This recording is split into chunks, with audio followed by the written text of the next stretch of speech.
नमस्कार प्रिय दर्शकों व श्रोताओं भक्तजनों, आप सभी का मेरे इस चैनल पर स्वागत है। जो भक्तजन मेरी वीडियो पर नए हैं तो चैनल को सब्सक्राइब जरूर कर ले। मैं गीता से बोला हूँ। गीता के 8वें अध्याय में प्रश्न है, पुनर्जन्म क्या है और उसे दुखों का घर कहा जाता है। आश्वस्त षड्भंगुर किस लिए बतला गया है। तो इन प्रश्नों को मैंने आपके सामने जो कहा है इसका उत्तर है, बड़े ध्यान से सुनना, ध्यान देने योग्य बातें हैं, क्योंकि मैं अपने मनगढ़ंत कहने वाला नहीं हूँ। गीता में जो लिखा है वही मैं आपके सामने कहने जा रहा हूँ और यही सत्य है। लेकिन इस सत्य को बहुत कम लोग जानते हैं और नहीं सुनते। लोगों की मनगढ़ंत कहने वाली जो चीज़ें हैं उन शब्दों को तो भली प्रकार से सुन लेते हैं, लेकिन जो वास्तविक सत्य है, पत्थर की लकीर है, उसे कोई मिटा नहीं सकता है। जो है, जो लिखा है वही होगा और वही है। तो ये सत्य है। इस सत्य को जानने के लिए वीडियो के अंत तक बने रहिए। उत्तर है कि जीव जब तक भगवान को प्राप्त नहीं हो जाता तब तक कर्म बस उसका एक योनि से छोड़कर दूसरी योनि में जन्म लेना मिट नहीं सकता। जीव जब तक भगवान को प्राप्त नहीं होता तब तक उसको कर्म बस एक योनि से दूसरी योनि में जन्म लेना ये मिट नहीं सकता। जन्म लेता है फिर मर जाता है। इसलिए मरने के बाद कर्म बस होकर देवता, मनुष्य, पशु, पक्षी आदि योनियों में से किसी भी योनि में जन्म लेना ही पुनर्जन्म कहलाता है। ऐसी कोई योनि नहीं है जो दुखपूर्ण और अनित्य न हो।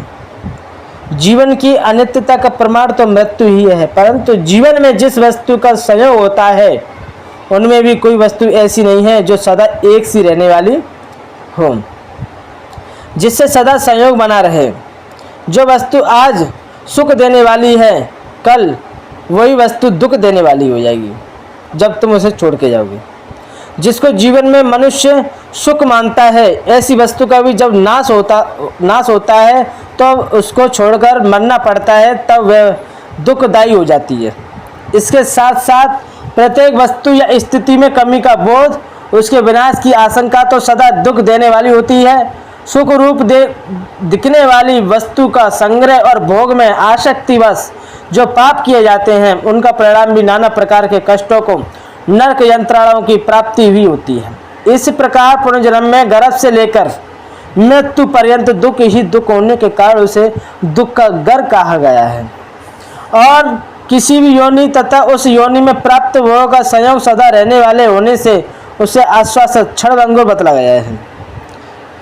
उपयुक्त महात्मा पुरुषों का पुनर्जन्म क्यों नहीं होता। अच्छा, महात्माओं को पुनर्जन्म क्यों नहीं होता है, ये भी बात बड़ी विचारनीय है। सुनिए, इसका उत्तर है, इसीलिए नहीं होता कि उन अनन्य प्रेमी भक्तों को भगवान की प्राप्ति हो जाती है। जो महात्मा पुरुषों का जन्म क्यों नहीं होता, इसीलिए नहीं होता कि अनन्य प्रेमी भक्तों को भगवान की प्राप्ति हो जाती है। ये नियम है कि एक बार जिसको समस्त सुखों के अनंत सागर, सबके परम धाम, परमाश्रय, परमात्मा, परम पुरुष भगवान की प्राप्ति हो जाती है, उसका फिर कभी किसी भी परिस्थिति में भगवान से वियोग नहीं होता। ये बात समझ लेना, ये आत्माओं की बात है।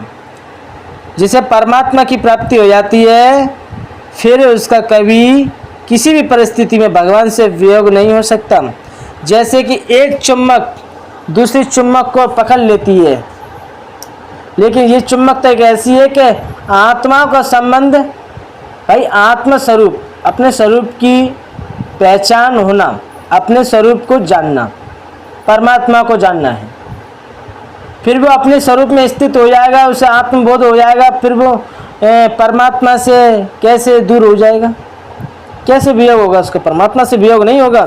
इसीलिए भगवत प्राप्ति हो जाने के बाद फिर से संसार में जन्म नहीं लेना पड़ता, ऐसा कहा गया है। तो मेरे प्यारे श्रोताओं, भक्तजनों, आप लोग हमारी वीडियो कैसी लगी कमेंट बॉक्स में बताइए। जय श्री कृष्ण।